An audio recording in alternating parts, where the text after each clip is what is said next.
zat gizi makro, sumber jenis metabolisme, dan malnutrition. Yang pertama ada karbohidrat, dapat dibagi menjadi dua jenis, yaitu karbohidrat sederhana dan kompleks. Dua jenis ini memiliki perbedaan struktur kimiawinya.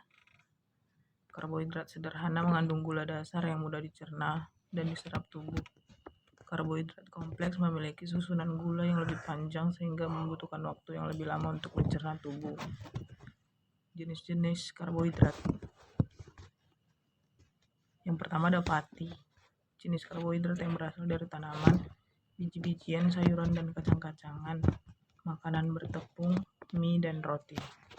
Yang kedua ada serat, jenis karbohidrat yang berasal dari tanaman, roti gandum, kacang-kacangan, dan sebagian sayuran.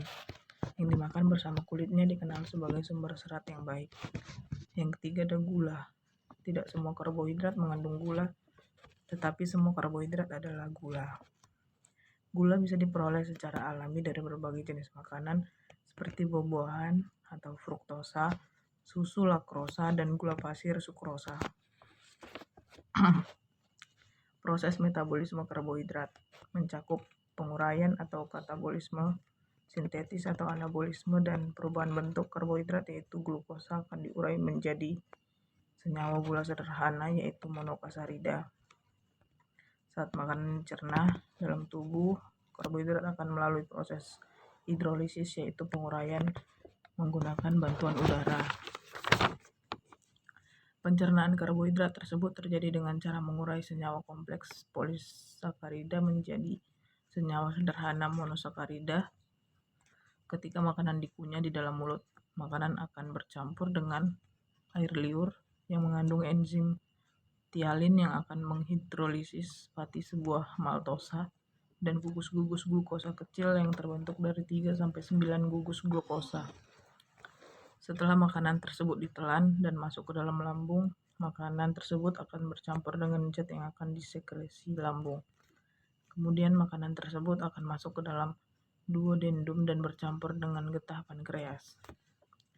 Hasil akhir dari metabolisme karbohidrat adalah senyawa-senyawa gula dalam bentuk fruktosa, glukosa, monosakarida, dan maltosa. Senyawa-senyawa ini kemudian akan diabsorpsi melalui dinding usus dan terbawa oleh darah. Sumber makanan, nasi putih, roti, oatmeal atau sereal, sagu, yogurt, kentang, beras merah. Kemudian ada protein.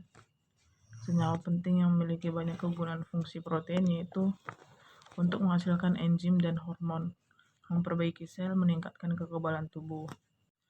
Jenis-jenis protein. Yang pertama protein enzim, diperlukan dalam proses reaksi kimia. 2.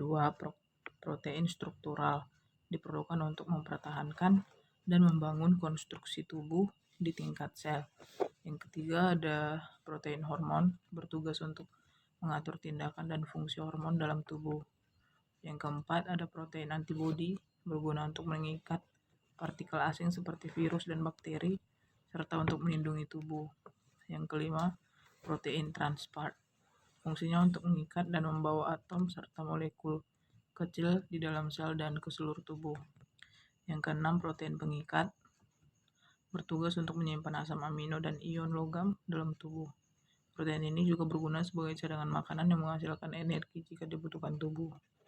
Sumber makanan protein, ada telur, tahu, ikan tuna, susu, daging sapi, brokoli, kacang tanah, oat, dada ayam, bayam, tempe, ikan kod, edamame, dan kacang almond. Proses metabolisme protein merupakan proses kimia dan fisik yang mencakup perubahan protein asam amino dan asam amino pada protein.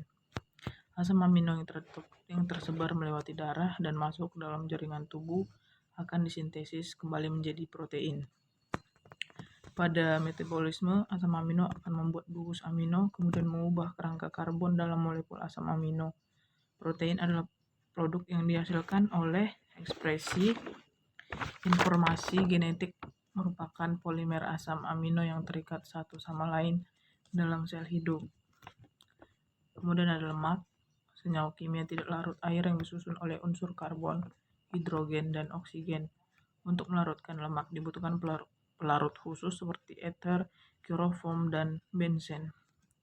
Jenis-jenis lemak yaitu ada lemak esensial, memiliki fungsi untuk mengatur suhu tubuh, menjaga struktur sel, dan mengatur hormon. Kemudian ada lemak putih, dinamakan sebagai lemak putih karena sel-sel lemak tersebut berwarna putih akibat rendahnya kepadatan mitokondria dan pembuluh darah. Yang ketiga ada lemak coklat. Warna coklat pada lemak ini disebabkan karena lemak dikemas dengan mitokondria.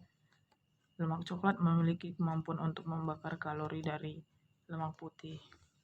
Yang keempat ada lemak krem, merupakan hasil persilangan antara putih dan lemak coklat. Saat berolahraga, otot akan mengeluarkan protein khusus yang bisa mengubah lemak putih jadi lemak krem. Yang terakhir ada malnutrition, yaitu kekurangan nutrisi yang cukup dalam tubuh terjadi ketika tubuh tidak mendapatkan cukup nutrisi. Penyebab berupa pola makan yang buruk, kondisi pencernaan, atau penyakit lain. Sekian penjelasan dari saya. Terima kasih.